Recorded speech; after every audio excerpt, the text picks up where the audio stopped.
استاد په سکول کې یو ماشوم را پاسه و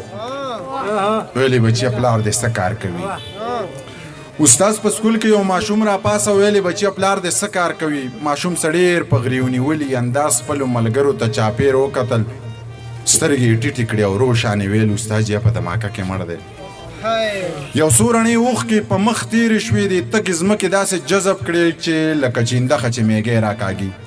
بیا یې قیصه ورته څه داسې وکړه استاد جي زه چې کله کور ته لاړ شم د دې بستې نه کتابونه لر کم په دې بسته کې د پالشو ډبې زړه کپړه او یو زوړ برش کېدم مور ته مې وایم بیبې ښار ته لاړم مور مې څه ډېر په غري ونیولي انداز وایي بچیه زه الله دې مل شه د دغې ښار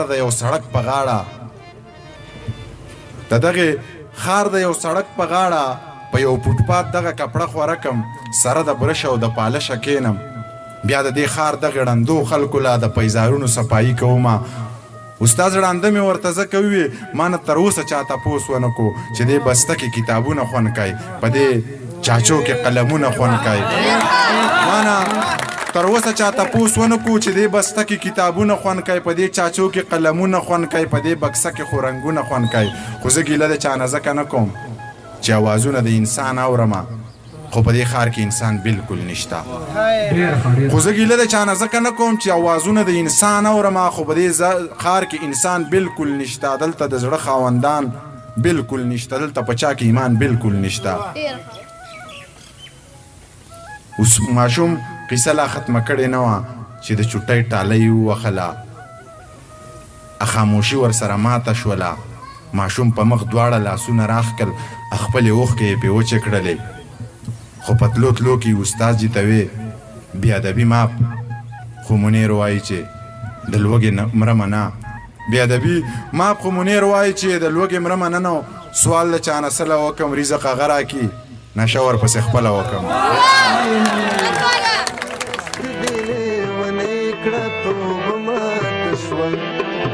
او خاوند خدایا توبه ماته شوه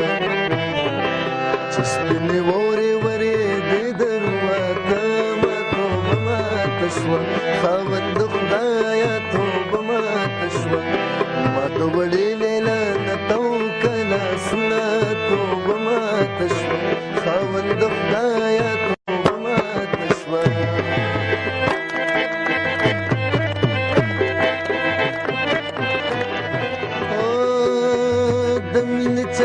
درته خایم توبه ماته شوه وخاوند خدایه توبه ماته شوه